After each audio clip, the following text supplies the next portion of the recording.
నమస్తే. తెలంగాణ రాష్ట్ర బీజేపీకి ఏమైంది? జూబ్లీహిల్స్ ఉప ఎన్నికకు సంబంధించి నోటిఫికేషన్ విడుదలైన నేపథ్యంలో అభ్యర్థి విషయంలో భారతీయ జనతా పార్టీ ఇంకా ఎందుకు ఆలోచిస్తూ ఉంది? భారతీయ జనతా పార్టీకి నిజంగా జూబ్లీహిల్స్లో గెలవాలన్న ఆలోచన ఉందా, లేకపోతే ఇంకే పార్టీనన్నా ఇంటర్నల్గా గెలిపించాలన్న ఆలోచనకి తెలంగాణ రాష్ట్ర బీజేపీ వచ్చిందా? సో ఈ ప్రశ్నలన్నీ ప్రతి భారతీయ జనతా పార్టీ సంబంధించిన కార్యకర్త మనసులో ఉన్న ఇవన్నీ ప్రశ్నలు.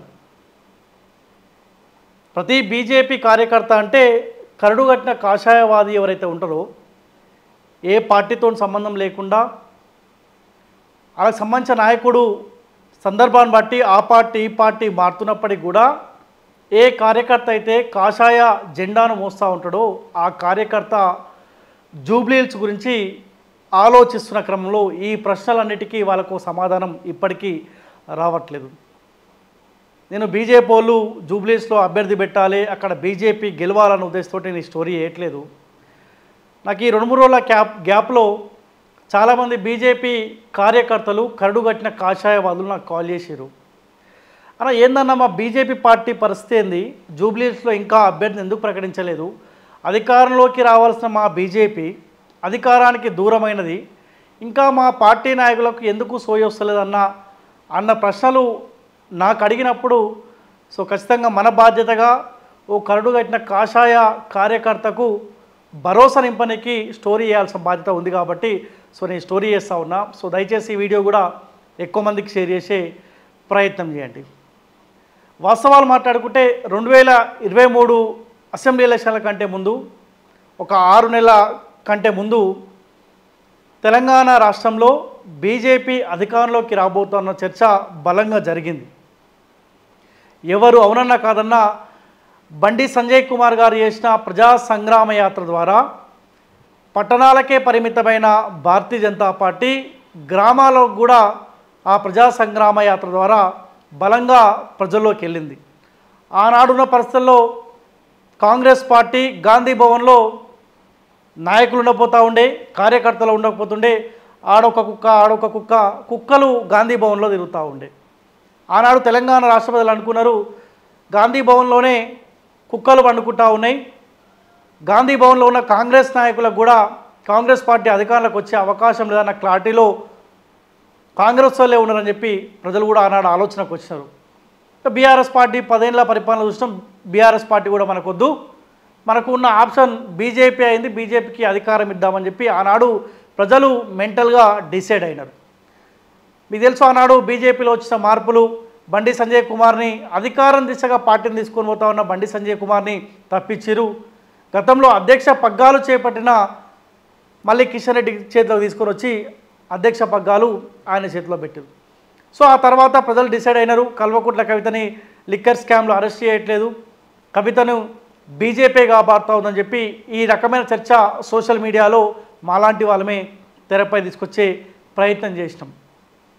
సో అప్పుడు పబ్లిక్ డిసైడ్ అయినారు కవితను అరెస్ట్ చేయట్లేదు, బీజేపీని అధికారం దిశగా తీసుకెళ్తా ఉన్న బండి సంజయ్ కుమార్ని తప్పించారు కాబట్టి ఇక్కడ బీఆర్ఎస్ పార్టీ బీజేపీ 2 ములాఖాత్ రాజకీయాలు చేస్తామని అన్న ఉద్దేశంతో అధికారం అవసరం లేదు అని గాంధీ భవన్లో పండుకున్న కాంగ్రెస్ నాయకులని ప్రజలే మీకు అధికారం ఇస్తాము, ఆ 2 పార్టీలు కలిసిపోయినాయి అని చెప్పి ఆనాడు 2023లో ఆప్షన్ కాంగ్రెస్ పార్టీ అయితే ప్రజలు కాంగ్రెస్ పార్టీకి భారీ మెజార్టీతోటి అవకాశం ఇచ్చినారు. ఇప్పుడు ఈ 2 సంవత్సరాల కాలంలో భారతీయ జనతా పార్టీ పోరాటం గురించి భారతీయ జనతా పార్టీ కార్యకర్తను అడిగినా చెప్తాడు, లేకపోతే ఏ తెలంగాణ రాష్ట్రపతి అయితే ఈ 2 సంవత్సరాల కాలంలో కాంగ్రెస్ పార్టీ పరిపాలన పట్ల ఇబ్బంది పడుతూ ఉన్నారో వాళ్ళందరికీ కూడా తెలుసు భారతీయ జనతా పార్టీ ఈ 2 సంవత్సరాల కాలంలో ఎట్లా పోరాటం చేసింది, ఏం చేసిందని తెలిసి కార్యకర్తలు కూడా దాదాపు తెలిసే ఉంటుంది. ఇప్పుడు జూబ్లీహిల్స్ ఉప ఎన్నిక రాబోతూ ఉంది. మాగంటి గోపీనాథ్ అకాల మరణంతో 2023లో ఇక్కడ బీజేపీ నుంచి లంకాల దీపక్ రెడ్డి గారు పోటీ చేసి దాదాపు 25,000 ఓట్లు లంకాల దీపక్ రెడ్డికి పడ్డాయి. ఆనాడు బీజేపీ బీఆర్ఎస్ పార్టీ ములాఖత్ అయినాయి, ఆప్షన్ కాంగ్రెస్ పార్టీ అయినప్పటికీ కాంగ్రెస్ పార్టీ వేవ్ కొనసాగుతున్నప్పటికీ కూడా దీపక్ రెడ్డికి 25,000 ఓట్ల పైచిలకు వచ్చినాయంటే ఒక రకంగా సో అక్కడ జూబ్లీహిల్స్లో బీజేపీ చాలా బలంగా ఉన్నట్టే. ఎందుకంటే ఆ రిజల్ట్స్ చూస్తే మనకు కనిపిస్తూ ఉంది.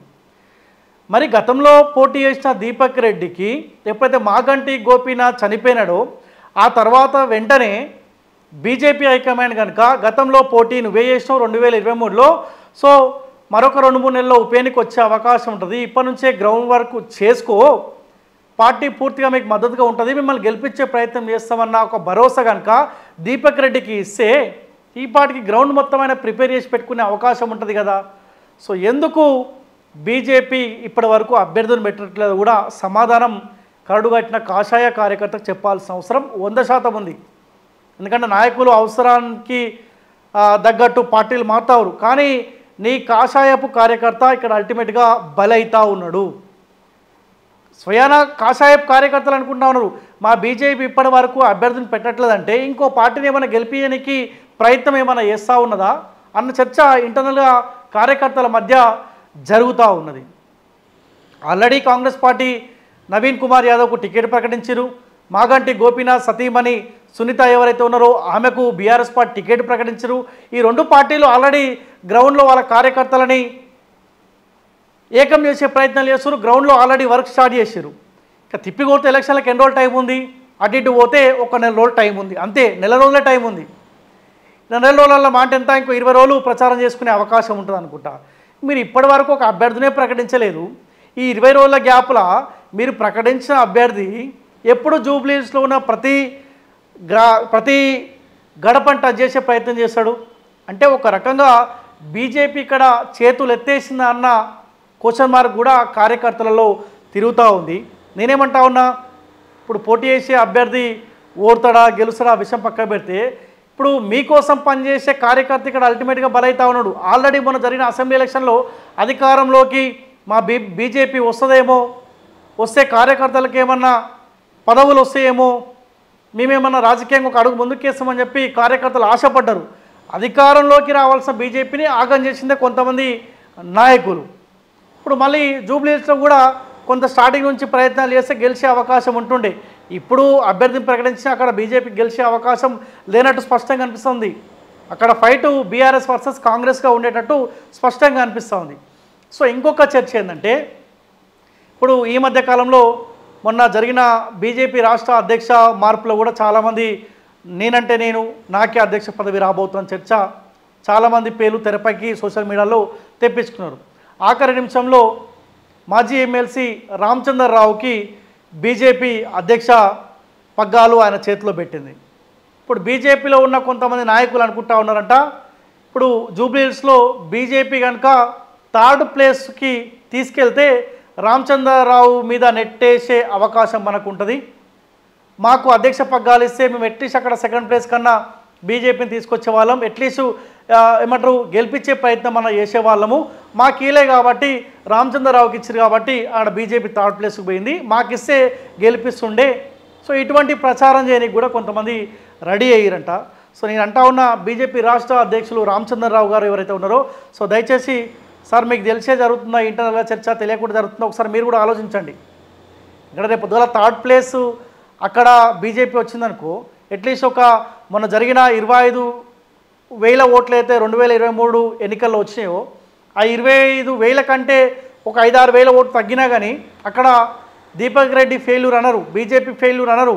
అక్కడ రాష్ట్ర పగ్గాలు మీ చేతిలో ఉన్నాయి కాబట్టి రామచంద్రరావు అధ్యక్ష పగ్గాలు ఆయన చేతిలో ఉన్నాయి, ఆయన్నే నియామకం లేటు చేసిండు, అభ్యర్థిని లేటు ప్రకటించింది కాబట్టి అది మీ ఖాతాలోనే జమ అయ్యే అవకాశం ఉంటుంది. కాబట్టి సో మీరు కూడా ఇంటర్నల్గా మీ పార్టీలో ఏం జరుగుతూ ఉంది, జూబ్లీహిల్స్ని కావాలని బీజేపీని 3rd ప్లేస్కు తీసుకురావాలనే ప్రయత్నం కొంతమంది చేస్తూ ఉన్నారు. ఒక్కసారి మీరు కూడా ఆలోచించుకుంటే బాగుంటుంది. ఎందుకంటే మీరు పార్టీ కోసం కష్టపడ్డారు, కష్టపడి ఒక కార్యకర్త ఒక ఏబీవీపీ బ్యాక్గ్రౌండ్ నుంచి ఎమ్మెల్సీ నుంచి మీరు ఈరోజు రాష్ట్ర పగ్గాలు చేపడుతున్నారు కాబట్టి సో మీ పైన ఇటువంటి విష ప్రచారం చేయాలన్న ప్రయత్నాలు కూడా కొంతమంది చేస్తున్నారని నాకున్న ఇన్ఫర్మేషన్.